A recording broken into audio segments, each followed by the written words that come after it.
সরকার বরাবর কথা বলার জন্য।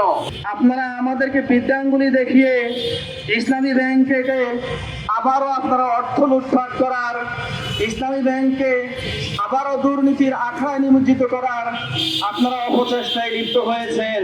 আপনারা জানেন ইসলামী ব্যাংক নিয়ে যে ধারাবাহিক ষড়যন্ত্র চলছে, সেই ষড়যন্ত্রের গতকালকার এক নতুন নাটক মঞ্চস্থ হয়েছে।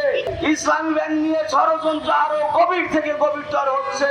আমাদের দাবি ছিল ইসলামী ব্যাংককে গতিশীল করার জন্য, কিন্তু আমাদের আন্দোলনে বাধ্য হয়ে ইসলামী ব্যাংকের চেয়ারম্যান সাহেব উনি পদত্যাগ করলেন। ওনার পদত্যাগ আমরা চাই না। আমি গতকালকে ওনাকে বলেছিলাম, ওনার উদ্দেশ্যে কথা বলেছিলাম, মাননীয় চেয়ারম্যান আপনি ইতিহাসের নায়ক হন, ভিলেন হইলেন না। কিন্তু উনি ভিলেনও হইলেন না, নায়কও হইলেন না, উনি কাপুরুষের মতো পদত্যাগ করলেন। জানি না এই পদত্যাগ ইচ্ছাকৃত না বাধ্যতামূলক পদত্যাগ, এটা উনি জানে এবং গভর্নর স্যার জানে। আপনারা আমাদেরকে বিদ্যাঙ্গুলি দেখিয়ে ইসলামী ব্যাংকে আবারও আপনারা অর্থ লুটপাট করার, ইসলামী ব্যাংকে আবারও দুর্নীতির আখড়ায় নিমজ্জিত করার আপনারা অপচেষ্টায় লিপ্ত হয়েছেন। আগামী 1 জুনের আগে অবশ্যই এই আদেশ প্রত্যাহার করতে হবে। যাকে চেয়ারম্যান হিসেবে নিয়োগ দেওয়া হয়েছে এবং ওমর ফারুক খানকে যদি এর মধ্যে পুনর্বহাল না করে, তাহলে বর্তমান যিনি চেয়ারম্যান হয়েছেন তাকে আমরা ইসলামী ব্যাংকে কোনো অবস্থায় ঢুকতে দেব না। এবং তিনি যেদিন বোর্ড মিটিং দেখবেন সেই বোর্ড মিটিং আমরা করতে দিব না। আজকে আমরা প্রেস ক্লাবে দাঁড়িয়েছি বাংলাদেশ সরকার বরাবর কথা বলার জন্য।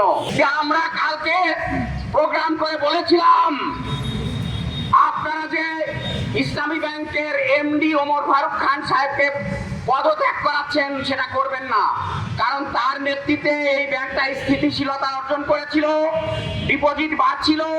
কিন্তু তাকে যেদিন থেকে আপনারা ভোট ছুটি দিয়েছেন তখন থেকে প্রতিদিন 1000 কোটি করে টাকা অতিরিক্ত টাকা ব্যাংকে তারল্য বেরিয়ে যাচ্ছিল। কারণ জনগণ, এই শেয়ার হোল্ডাররা, এই ডিপোজিটাররা বোঝেন যে ইসলামী ব্যাংকে আমরা টাকা রাখবো কি রাখবো না, এই ব্যাংকে কি ষড়যন্ত্র করছেন।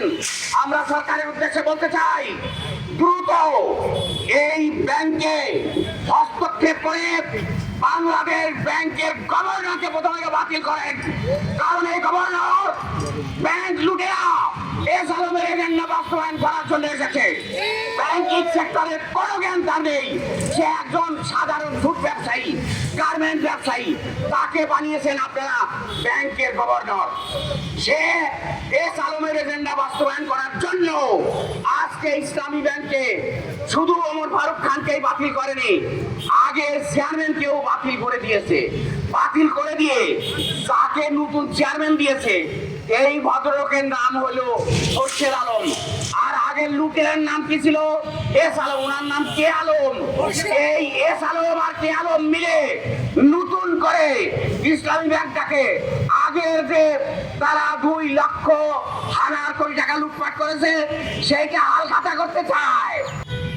আজকে এই মানববন্ধন থেকে বাংলাদেশ ব্যাংকের গভর্নরকে আমরা বলতে চাই, গভর্নর সাহেব, যদি 1 তারিখের আগে ইসলামী ব্যাংক সম্বন্ধে আপনি আপনার সিদ্ধান্ত পরিবর্তন না করেন, শুধু ইসলামী ব্যাংকের চেয়ারম্যান পরিবর্তন না, আমরা বাংলাদেশ ব্যাংকের গভর্নর পরিবর্তন আন্দোলনে নামব। আপনি আপনার গতি যদি ঠিক রাখতে চান, অবশ্যই ইসলামী একজন ভাবাপন্ন একজন ইসলামী অর্থনীতিবিদকে ইসলামী ব্যাংকের চেয়ারম্যান হিসাবে নিযুক্ত করুন।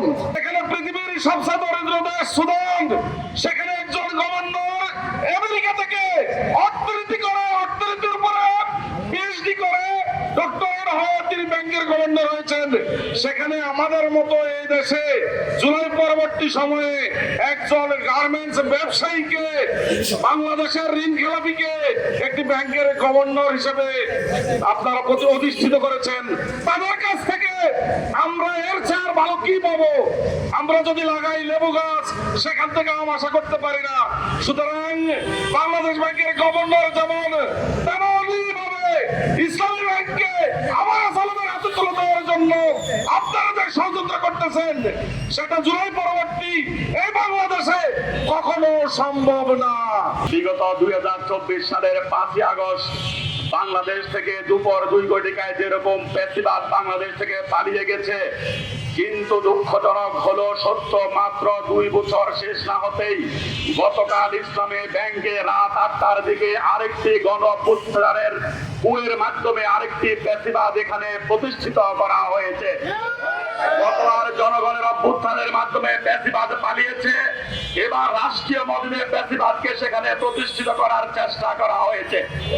আমরা গতকাল সকালবেলা আমরা পেশিবাদের প্রেতাত্মা ইসলামী ব্যাংকের চেয়ারম্যান জুবায়ের আহমেদের পদত্যাগ দাবি করেছিলাম, কিন্তু তার পদত্যাগের মাত্র 1 ঘন্টা পেরোতে না পেরোতেই রাত 8টায় বাংলাদেশ ব্যাংক থেকে পেশিবাদের প্রেতাত্মা পদত্যাগ করার সাথে সাথে পেশিবাদের মূল আত্মা খোরশেদ আলমকে সেখানে নিয়োগ দেওয়ার মাধ্যমে পেশিবাদকে আবার ফিরিয়ে আনার যে চক্রান্ত করা হয়েছে, আমরা ইসলামী ব্যাংকের গ্রাহক হিসাবে তার এই নিয়োগকে ঘৃণাভরে প্রত্যাখ্যান করছি। আমরা শেষে কথা বলতে চাই, গতকাল ইসলামী ব্যাংকে যে প্যাসেজকে নিয়োগ দেওয়া হয়েছে তার ব্যাপারে ইতিমধ্যেই অলরেডি দুদকের সামনে দুদক তার দুর্নীতি তদন্ত চলমান অবস্থা আছে। এরকম একজন দুর্নীতিবাজকে ইসলামী ব্যাংকের গ্রাহকরা মেনে নেবে না। ইএফটি ফার্স্টের সাথে ট্রেড করুন যে কোনো জায়গা থেকে। ক্যাম্পাসে ক্লাসের ফাঁকে, ঢাকার জ্যামে বসে কিংবা ঘরে বসে ট্রেডিং এখন হাতের মুঠোয়।